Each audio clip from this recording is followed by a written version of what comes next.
Bismillahirrahmanirrahim. My dear students, as you know that Shaladeep Model High School online classes has been started. So here is the class 7th and the first unit of social studies. Unit आहे from ancient to the modern world, क़दीमी दुनिया खां जदीद दुनिया ताईं. Class 7th आहे, जीअं तव्हां ख़बर आहे त सोशल स्टडीज़ जेको चैप्टर नंबर 1 आहे इन जो द एंशियंट वर्ल्ड इंडिया, क़दीमी दुनिया जो इंडिया, जेको माना पुराणो इंडिया कीअं हुयो. In this chapter you will learn about the 4 main learning outcomes. The first one, student will be able to rise and fall of the Mauryan empire. ॿार जेका आहे सभ खां पहिरियों शागिर्द जेको आहे हिन में जेका सिखंदा ॻाल्हि उहा जेका आहे मौर्यन एम्पायर जी जेका आहे उनजी माना उनजो अरूज ऐं उनजो ज़वाल उनजी ख़तमु थियणु.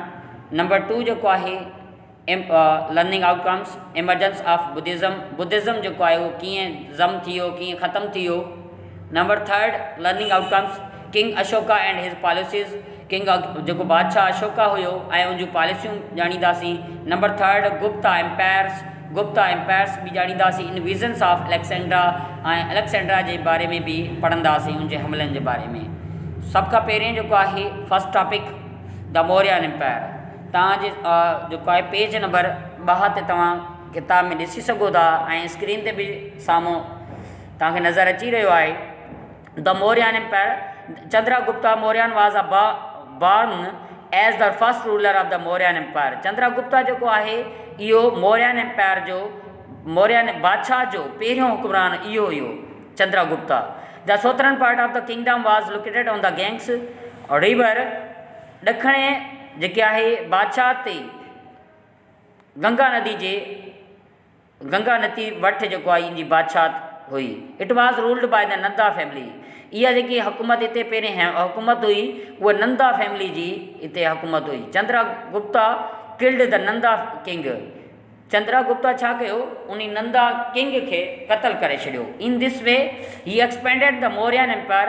ऐं इन जेको अहिड़े तरीक़े सां पंहिंजो जेको मौर्यन जेको एम्पायर हुयो, बादशाह हुई, उहा जेकी एक्सपेंड करे छॾी, वधाए छॾी. Chandragupta further expanded the empire by the conquering small kingdoms of India. पोइ जाए चंद्रगुप्ता वधीक जेको आहे इंडिया जूं नंढियूं जेको रियासतूं हुयूं या बादशाहियूं हुयूं उन्हनि खे बि फतह कंदो हुयो. Chandragupta was succeed by his son बेंदुसुरा reigned to 272 to 298 BC. Chandragupta जेको आहे पंहिंजी जेकी कामयाबी हुई उहा पंहिंजे पुट खां उनखे मिली, जेको 272 BC खां वठी 298 BC ताईं हुकूमत में हुयो. He continued his father policies of expansion by extending Mauryan power down into the central India. ऐं उहो जेको आहे लगातार पंहिंजे बाबा जी, पंहिंजे फादर जी जेको पॉलिसी खे वधंदो रहियो ऐं मौर्यन जा जेका पावर आहिनि उहा सेंट्रल इंडिया, विच इंडिया ते बि उनजा पवंदा रहिया. बेंदुसुरा was followed by his son. वरी बेंदुसुरा जो पुटु जेको अशोका बादशाह, तव्हां ख़बर हूंदी त अशोका बादशाह इंडिया जो तमामु मशहूरु बादशाह आहे. उहो जेको आहे 232 BC खां वठी 272 ताईं इहो बादशाह रहियो. Ashoka prove to be one of the most remarkable and attractive rulers in the history of India. त अशोका जेको आहे इंडिया जो तमामु जेको आहे तारीख़ी ऐं जेको आहे माना तरक़ी, उन जेकी वाधारो कयो ऐं जेको आहे मशहूरु जेको बादशाह आहे उहो इंडिया जो ॼाणियो वेंदो आहे. And indeed the whole world history, ऐं पूरी दुनिया जी तारीख़ में. तव्हां ख़बर आहे त चंद्रगुप्ता उनजो पुटु वरी जेको हुयो बेंदुसुरा हुयो, बेंदुसुरा जो पुटु वरी अशोका हुयो. नेक्स्ट टॉपिक ते हलूं था बेटा.